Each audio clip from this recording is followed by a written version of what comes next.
அனைவருக்கும் வணக்கம். இப்போ நம்ம தொடர்ந்து இந்திய தேசிய இயக்கம் ரிலேட்டடான கிளாஸஸ் பார்த்துட்டு வர்றோம். அதில் இன்றைக்கி போன கிளாஸஸோட தொடர்ச்சியாக அப்படியே பார்ப்போம். கடைசியாக ஒத்துழையாமை இயக்கம் வரைக்கும் பார்த்துருந்தோம். அதோட தொடர்ச்சியை இன்றைக்கி பார்க்கலாம். சரியா? இப்போ இதை பாருங்கள், நம்ம ஏற்கனவே பார்த்தது தான் ஒத்துழையாமை இயக்கம். தமிழ்நாட்டில் அப்போதைக்கு ஒத்துழையாமை இயக்கத்துக்கு தலைமையேற்று போனவங்க பெரியார், ராஜாஜி, இவங்க எல்லாரும். அப்போதைக்கு தமிழ்நாடு காங்கிரஸ் கமிட்டிக்கு தலைவராக இருந்தது பெரியார் அவர்கள் இருந்திருப்பாங்க. சரியா? ஒத்துழையாமை இயக்கத்துக்கு அனுமதி கொடுத்த மாநாடு நாக்பூர் காங்கிரஸ் மாநாடு. அதே மாதிரி வரிகோடா இயக்கம் தமிழ்நாட்டில் நடந்தது தஞ்சாவூர் பகுதியில் நடந்திருக்கும். வட இந்திய பகுதியில் பர்தோலின்ற இடத்துல நடந்திருக்கும். சரியா? ஒத்துழையாமை இயக்கம் முடிவுறது காந்தி ஏன் முடிவு கொண்டு வந்தார்னா 1922 பிப்ரவரி 5 சௌரி சௌரா நிகழ்வு. உத்தரப்பிரதேச மாநிலம் கோரக்பூர் மாவட்டத்தில் சௌரி சௌரான்ற இடத்துல 22 காவலர்கள் கொல்லப்பட்டதை இந்த நிகழ்வுக்காக காந்தி அதை நிறுத்தியிருப்பாரு. அதுக்கப்புறம் காந்தி கைது பண்ணிடுவாங்க. சரி, கைது பண்ணி வெளியில் வந்ததுக்கப்புறம் காந்தி 1924 பெல்காம் காங்கிரஸ் மாநாட்டுக்கு தலைவராக பதவியேற்றிருப்பார். காந்தி அவர்கள் தலைவராக பதவியேற்ற காங்கிரஸ் மாநாடு பெல்காம் மாநாடு தான். இந்த ஒரு மாநாட்டுக்கு மட்டும்தான் அவர் தலைவராக இருந்திருப்பார். சரியா? இதுக்கு இடையில 1923 என்ன பண்றாங்கன்னா சுயராஜ்ய கட்சியை தொடங்குறாங்க. காந்தி சிறைக்கு போனதுக்கு அப்புறமா ஒரு வெற்றிடம் ஏற்படுது. அப்போதைக்கு என்ன பண்றாங்க அப்படின்னா, நம்ம மோதிலால் நேரு, அதே மாதிரி சிஆர் தாஸ், சித்தரஞ்சன் தாஸ்ன்னு சொல்லப்படுற இந்த 2 பேரும் என்ன பண்றாங்கன்னா, காந்திய போராட்டம் இனிமேல் வேணாம், சரியா, அதனால நம்ம வேற வழியை தான் ஃபாலோ பண்ணணும், மாற்றத்தை ஏற்படுத்தணும் அப்படின்னு சொல்லிட்டு மாற்றத்தை விரும்புபவர்கள் அப்படின்னு சொல்லிட்டு ஒரு அணியை உருவாக்குறாங்க. சரியா? அதன் அடிப்படையில் இவங்களோட நோக்கம் என்ன அப்படின்னா, தேர்தலில் போட்டியிடணும். சரியா? காங்கிரஸ் ஆரம்பிச்சதுல இருந்து அவங்க என்ன பண்ணுவாங்கன்னா, தேர்தலில் போட்டியிட மாட்டாங்க. ஒத்துழையாமை இயக்கத்தோட நோக்கமே அதுதான், அரசுக்கு ஒத்துழைக்க கூடாது. சரியா? எதுலையும் தேர்தலில் போட்டியிடாம எப்படி நீங்க அரசாங்கத்தை இது பண்ண முடியும்? நம்ம தேர்தலில் போட்டியிட்டு சட்டமன்றத்துக்கு போய் அங்க அரசாங்கம் கொண்டு வர திட்டங்களை எதிர்ப்போம், அரசை செயல்பட விடாம செய்வோம் அப்படின்றது தான் மோதிலால் நேருவும் சிஆர் தாஸுவோட நோக்கம். அதுக்காக தான் அவங்க என்ன பண்றாங்கன்னா, ஸ்வராஜ் பார்ட்டி, சுயராஜ்ய கட்சி அப்படின்ற ஒரு கட்சியை தொடங்குறாங்க. சரியா? இந்த கட்சி தொடங்குறதுனால காங்கிரஸ் மறுபடியும் பிளவுபடுற மாதிரி வரும். ஏற்கனவே 1907 சூரத்தில் மிதவாதிகள் தீவிரவாதிகளும் பிரிஞ்சிருப்பாங்க.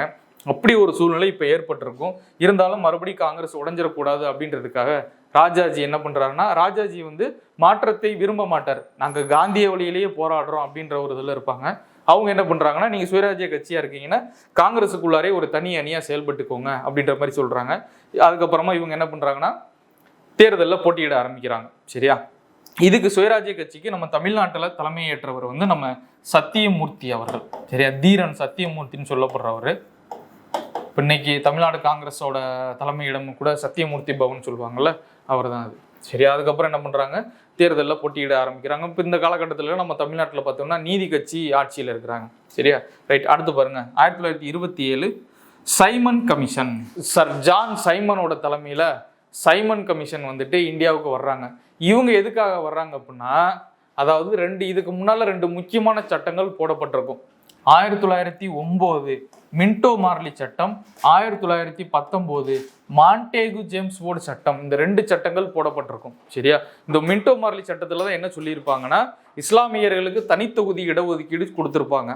அதனாலதான் லார்ட் மின்டோவை வகுப்புவாத பிரதிநிதித்துவத்தின் தந்தை, ஃபாதர் ஆஃப் கம்யூனல் ரிசர்வேஷன் அப்படின்னு சொல்லுவாங்க.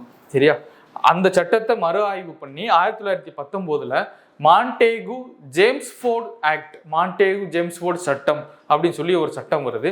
இந்த சட்டத்தின் அடிப்படையில் தான் இந்தியாவில் இரட்டை ஆட்சி முறையை அறிமுகப்படுத்துறாங்க. சரியா? இரட்டை ஆட்சி முறையை அறிமுகப்படுத்தி 1920 முதன்னு பிரிட்டிஷ் இந்தியாவில் தேர்தல் நடக்குது.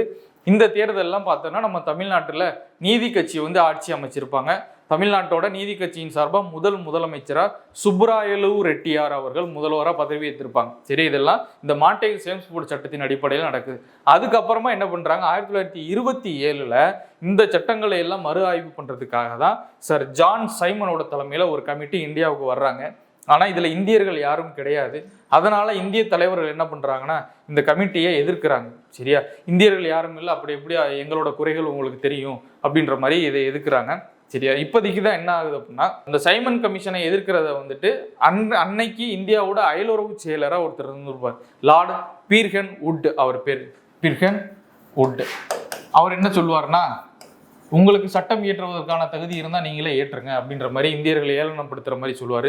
அதுக்கு பதிலளிக்கிற வகையில் தான் மோதிலால் நேரு, ஜவஹர்லால் நேருவோட அப்பா மோதிலால் நேரு அறிக்கையை வெளியிடுறாரு. சரியா?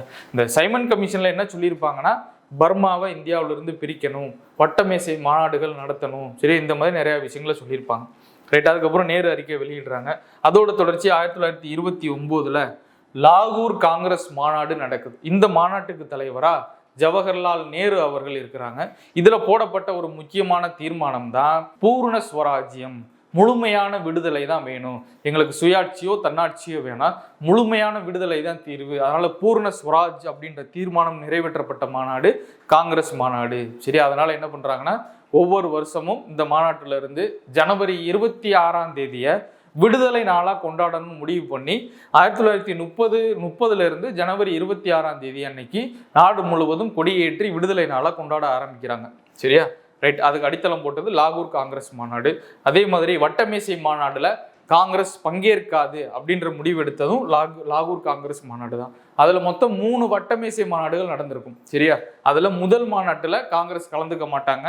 2வது மாநாட்டுல காங்கிரஸ் சார்பா காந்தி கலந்துக்குவார். சரியா? காந்திக்கு அனுமதி கொடுத்துருப்பாங்க கலந்துக்கிறதுக்கு. 3வது மாநாட்டிலையும் காங்கிரஸ் கலந்துக்க மாட்டாங்க. அப்போ காங்கிரஸ் பங்கேற்ற ஒரே வட்டமேசை மாநாடு 2வது வட்டமேசை மாநாடு. ரைட். அடுத்து பாருங்க, 1930 மார்ச் 12 காந்தி என்ன பண்றாருன்னா உப்பு சத்தியாகிரகத்தை தொடங்குறாரு. அதாவது காந்தியோட சட்ட மறுப்பு இயக்கம், சட்ட மறுப்பு போராட்டத்தோட ஒரு பகுதி தான் உப்பு சத்தியாகிரகம். அது 1930 மார்ச் 12 தொடங்குறாங்க. காந்தி உப்பு சத்தியாகிரகம் தொடங்குறதுக்கும் அனுமதி கொடுத்தது 1929 லாகூர் காங்கிரஸ் மாநாடு. சரியா?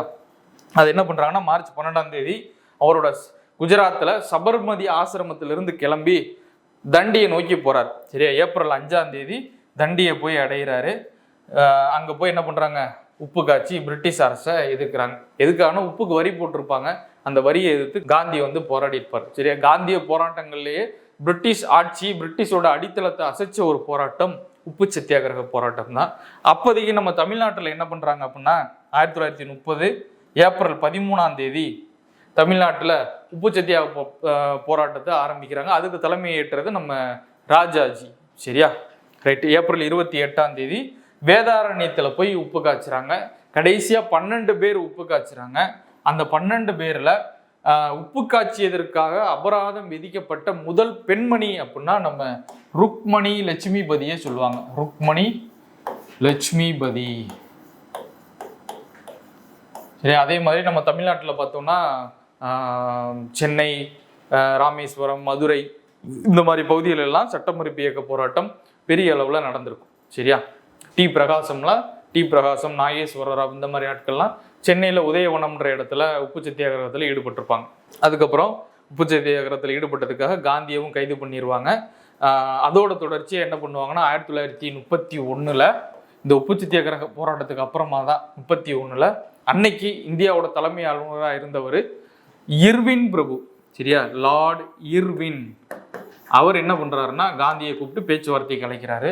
அதன் அடிப்படையில் காந்தி இர்வின் ஒப்பந்தம் ஏற்படுது. அதில் என்ன செய்யறாங்க அப்படின்னா சட்டமறுப்பு இயக்க போராட்டத்தை கைவிடணும் அப்படின்னு இர்வின் சொல்றாரு. காந்தி என்ன சொல்றாருன்னா நீங்க கைது பண்ணி வச்சிருக்கிற அரசியல் கைதிகள் எல்லாரையும் விடுதலை பண்ணணும்னு சொல்றாங்க. 2 பேருக்கும் இடையே ஒரு ஒப்பந்தம் போட்டு அந்த ஒப்பந்தத்தின் விளைவாக தான் காந்தி என்ன பண்றாருன்னா 2வது வட்டமேசை மாநாட்டில் கலந்துக்கிறார். சரியா? அப்போ பாருங்க, நம்ம ஏற்கனவே பார்த்தது இதில் போன கிளாஸ்ல பார்த்தது தான். அடுத்து இப்போ என்ன பார்க்குறோம்னா பெல்காம் மாநாடு, சுயராஜ்ய கட்சி தொடங்கப்படுது, சைமன் கமிஷன் வருது. சரியா? சுயராஜ்ய கட்சிக்கு தமிழ்நாட்டில் தலைமையேற்றது சத்தியமூர்த்தி. அதே மாதிரி சைமன் கமிஷன் போராட்டத்துக்கும் தமிழ்நாட்டில் தலைமையேற்றது சத்தியமூர்த்தி. இந்த சைமன் கமிஷன் போராட்டத்தில் தான் பஞ்சாப்ல தலைமையேற்றவர் நம்ம லாலா லஜபதி ராய். சரியா? லாலா லஜபதி ராய். இந்த போராட்டத்தில் நடந்த தடியடியில தான் லாலா லஜபதி ராய் அவர்கள் இருந்திருப்பாங்க. சரியா? அதுக்கு பழி வாங்குறதுக்கு தான் நம்ம பகத்சிங் அவங்களோட நண்பர் ஹிந்துஸ்தான் ரிபப்ளிக் அசோசியேஷன் அவங்களோட அமைப்பு பேரு, அவங்க என்ன பண்றாங்கன்னா அந்த இராணுவ அதிகாரி ஜேம்ஸ் ஏ ஸ்காட் அப்படின்னு சொல்லிட்டு ஒருத்தர் இருப்பார், அவரை பழி வாங்குறதுக்கு முயற்சி பண்றாங்க. அவர் தான் உண்மையிலேயே லாலா லஜபதி ராயோட இறப்புக்கு காரணமானவர். ஆனா இவங்க என்ன பண்ணிடுறாங்க, தவறுதலா சாண்டர்சன் அப்படின்னு சொல்லி ஒரு ஆங்கிலேய அதிகாரியை சுட்டு கொன்றாங்க. சரியா? அதுதான் லாகூர் சதி வழக்கு அப்படின்னு சொல்லுவாங்க.